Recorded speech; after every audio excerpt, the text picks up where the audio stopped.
I was the senior oversight counsel for 3 years for the House Financial Services Committee, during which I investigated terrorist financing, helped draft Title III of the Patriot Act, investigated Saddam Hussein's hidden assets around the world, etc. I saw the need for a single website, a gateway to the rest of the community, with multiple experts posting on counterterrorism policies and on terrorism events. We opened January 5th, 2005. You can find us at counterterrorismblog.org. Our contributing experts include Steve Emerson. We were the only site he posted on until he opened his own website last year.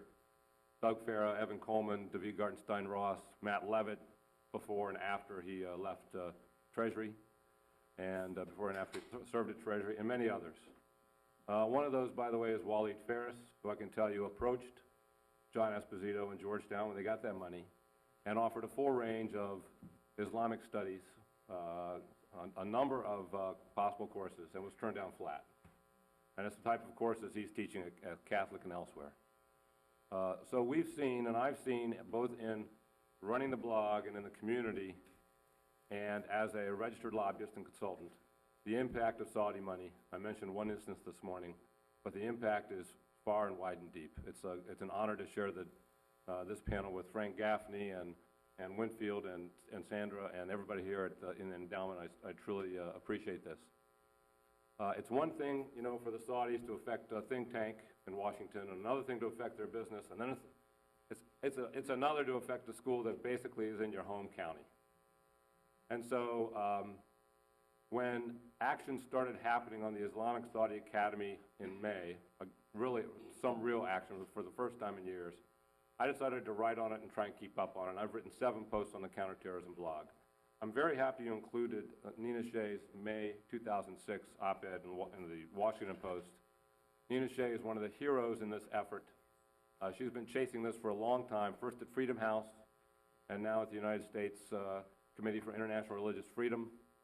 And she noted in that op-ed 2.5 years ago that in the 8th grade students were being taught sentences such as, the apes are Jews, the people of the Sabbath, while the swine are the Christians, the infidels of the communion of Jesus.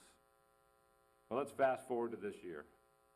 In early May, it was time for the Islamic Saudi Academy to have its lease renewed by the Fairfax County Board of Supervisors.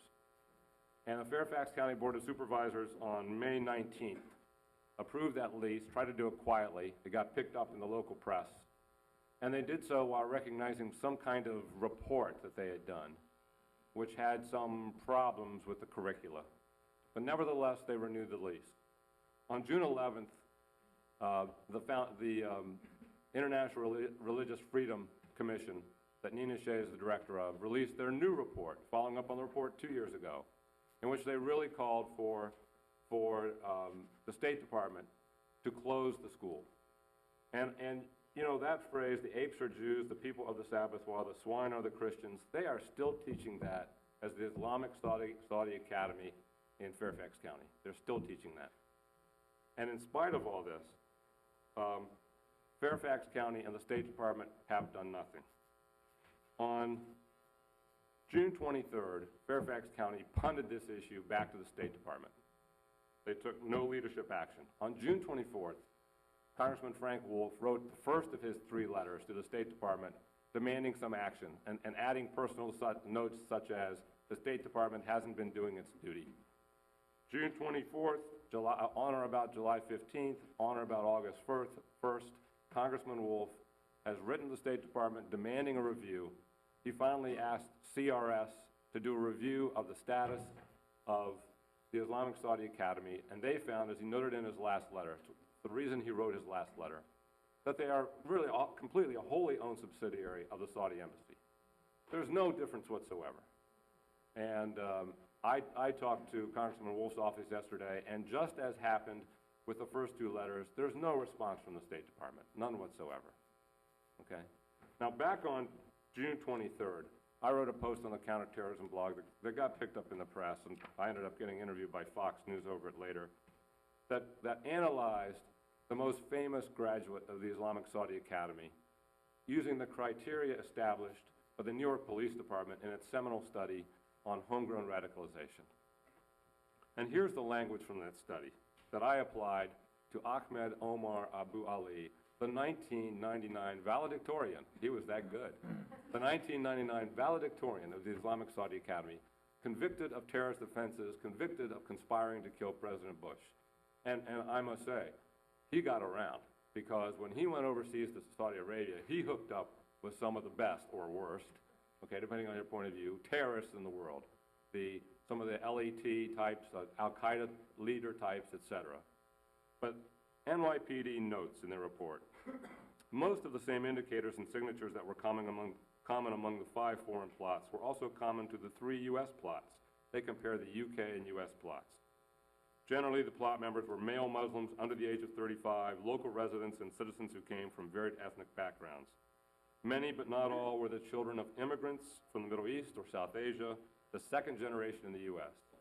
Significant proportions came from middle-class backgrounds. None were economically destitute. Most had some form of higher education, at least high school graduates, if not university students. That's Abu Ali. And the study took the stages of radicalization in the post, and I'm gonna send back a Word file with all the posts for you to post on your site. You can walk through his life and see where he went through the stages of radicalization all the way to attempted militant action. And this is the problem. To be a little precise with your description, the Saudi government doesn't use ISA as a basis, as an incubator for homegrown radicalization, but it is an incubator. And the Saudi government bought the books and still buys the books, and the Saudi government does nothing about it. So they allow it, they enable it, they condone it, they fund it, they run it. It's a wholly owned subsidiary in the corporate records of the Saudi embassy. Who are the 2 people most responsible for this, 2 Americans, who should be held accountable? One is Secretary of State Rice. There's no reason why an official U.S. government commission on international religious freedom should, that 2 reports from that commission in 3 years should be so blatantly ignored. And the second person is Jerry Connolly, the chairman of the Fairfax County Board of Supervisors, who was wimped out repeatedly on this issue and fails to exercise what I must believe, don't know, but must believe must be the standard clause, either explicitly or by reference, in that lease that allows them to terminate that lease at any point. They've never addressed that point. So that's where we stand with the Islamic Saudi Academy.